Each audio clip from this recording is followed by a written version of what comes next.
আরে না না, আমি সেটা তোরে বলছি, বুঝছো? না না জানি, ঠিক আছে, সমস্যা নেই। ওকে ভাই, হ্যাঁ কথা শেষ কর। আচ্ছা, একটু পরে ফোন দিচ্ছি। হ্যাঁ ওকে, ঠিক আছে আজকে ভাই। ভাই অনেক সময় হয়ে গেছে, অনেক সময় আসছে, জায়গা আজকে। আরে পাগল নাকি? না বস। না, বসবো না। আরে কতদিন পর আসলি, একটু চা নাস্তা খাই দাদা। আরে না, এই খালা দাঁড়া, একটু ওয়েট কর। খালা খালা একটু এদিকে আসো তো। ও মামা ডাকছেন? আরে খালা, এই যে তোমার নীল মামা আসছে অনেকদিন পরে, ওর জন্য একটু চা নাস্তা নিয়ে আসো, যাও। এটা কোন মামা? মামা আরে খালা, এটা নীল, যার কথা তোমার বলছিলাম, মনে নাই? খালা ভালো আছেন? ও মনে পড়ছে, যেই মামার মুখ দিয়া গন্ধ আইয়ে হেই মামা। ভাই কি? এই খালা, কি বলতেছে এগুলা?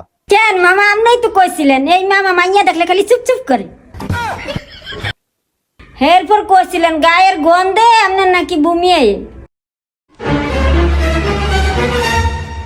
হেই মামা না শুনছি, এইবার আপনারা থাকেন, চা নাস্তা নিয়ে আই আপনাদের লেগিয়া। ভাই আরে তুই বিশ্বাস কর, আমি এগুলো কিচ্ছু বলি নাই। সব বারে কথা বলতেছে। আরে আমি তো নামে গেলে কেন বলবো? আজ আমি বলছি ভালো ভালো কথা, খালার মনে নেই, কারণ কারে লাগছে। যে মানুষ বাসার কাদার খালের সাথে দুর্নাম করে, সেই বাসায় আমি আর খাবো নাস্তা গেলাম? আমার ফোন। আরে আরে শুন না রে ভাই, আমার কথাটা তো শুন, আমি বলি নাই কিছু। দেখ খাবার দিয়ে বলছি না, আর এক বিপদে মূর্খ সব জায়গায় খালি ফাঁকাই যায়।